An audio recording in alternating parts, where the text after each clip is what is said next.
क्योंकि 35 और 36 का रिलेशन जो होता है ना, बहुत क्लोज रिलेशन होता है। 35 तक बंदा बोलता है वैसी ही, और जैसे ही 36 का बोलता है कैसी भी।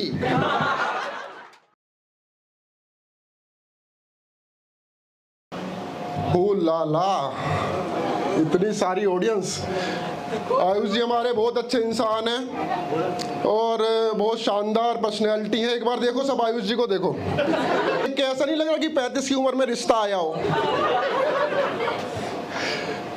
क्योंकि 35 और 36 का रिलेशन जो होता है ना, बहुत क्लोज रिलेशन होता है। 35 तक बंदा बोलता है वैसी ही, और जैसे ही 36 का बोलता है कैसी भी।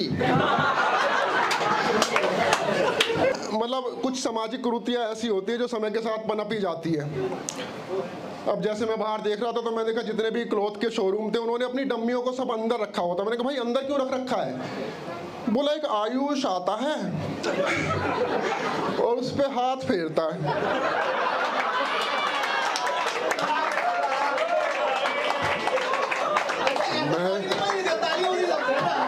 मैंने कहा भाई हाथ फेरता हो सकता है, फैब्रिक चेक करता हूं। तो बोला भाई एक ही पुतले पे दिन में 3 बार कौन फैब्रिक चेक करता है? मैं कहा यार देखो तुम ये गलत कर रहे हो भाई साहब, ऐसा नहीं है। मतलब तो इसमें क्या उसको क्या पुतले को क्या इनसिक्योरिटी फील हो रही है? क्या इनसिक्योरिटी फील हो रही है उसको? बोला इनसिक्योरिटी सर मुझे फील होती है क्योंकि फैब्रिक तो मेरी जीन्स का भी बढ़िया है।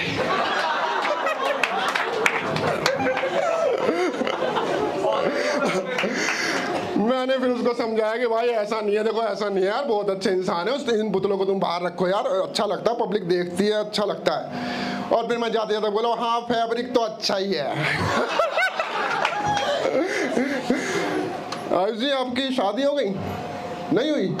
और अभी आपका बर्थडे भी गया था, कौन सा बर्थडे था वो? 24। अभी तो बहुत टाइम है, पुतले बाहर ही रह सकते हैं। अच्छा ये बताओ कि जैसे हम दिल्ली एनसीआर से सभी बिलोंग करते हैं, तो आपको पता है दिल्ली एनसीआर का अंडमान निकोबार अगर मैं कहूं तो किसको कह सकता हूं? Any guess? एनीवन? कोई guess? You are very close to the earth but not to the topic. मैं ग्रेटर नोएडा की बात कर रहा हूं। एक अलग ही जहान में बसाया हुआ, बहुत दूर है भाई, बहुत दूर है।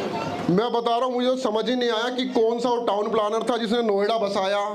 अच्छी बात है, डेवलप किया, बहुत बढ़िया है। फिर उसने सूंघा माल और वो जंगलों में निकल गया। उसने कई नदियों को, पहाड़ों को पार किया और जहां उसका नशा उतरा वहां ग्रेटर नोएडा बसा दिया।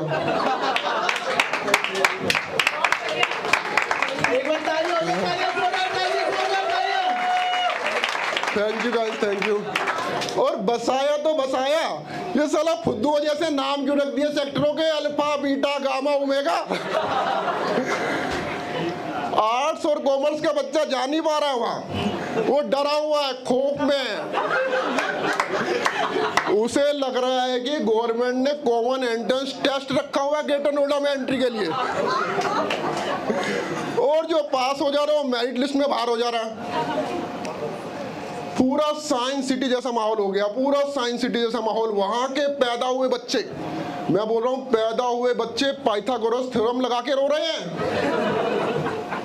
अब हमारे यहाँ स्कूल में बच्चा जाता है, क्या सीखता है? अल्फाबेट सीखता है, A for apple, B for ball, C for cat. वहाँ का बच्चा, ग्रेटर नोएडा का बच्चा पीरियोडिक टेबल सीख रहा है नर्सरी में। वो बोल रहा है A for aluminium, B for boron, C for carbon.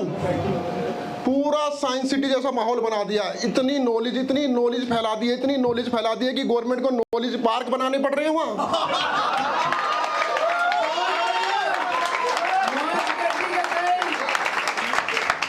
मैं आपको बता दूं जो ग्रेटर नोएडा ना 2 चीजों के लिए बहुत फेमस है। एक तो सरनेम भाटी और दूसरे वहां के नाइजीरियन। वहां हर 5वें बंदे का सरनेम भाटी है और सारे भाटियों का कंस्ट्रक्शन का काम है। इतने कंस्ट्रक्शन के ऑर्डर आ भी नहीं रहे जितना कंस्ट्रक्शन ये कर दे रहे हैं। इनकी नाइजीरियन लोगों से बहुत अच्छी बन रही है, बहुत अच्छी बन रही है। मेरा एक दोस्त था, भाटी दोस्त था, तो वो अपने नाइजीरियन दोस्त के साथ घूमता था, गले में हाथ डाल के घूमता था। ये एकदम गोरा चिट्टा, वो काला कलसंड।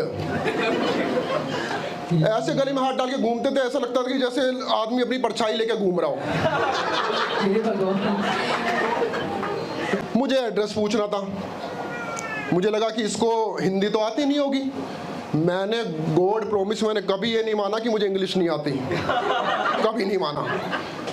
मैंने पूरा फोकस किया, मैं कहा हे पुअर चाइल्ड, बोला वेयर इज अल्फा 2। पता नाइजीरियन बच्चा क्या बोला? नाइजीरियन बच्चा क्या बोला? बोला मोह का पता।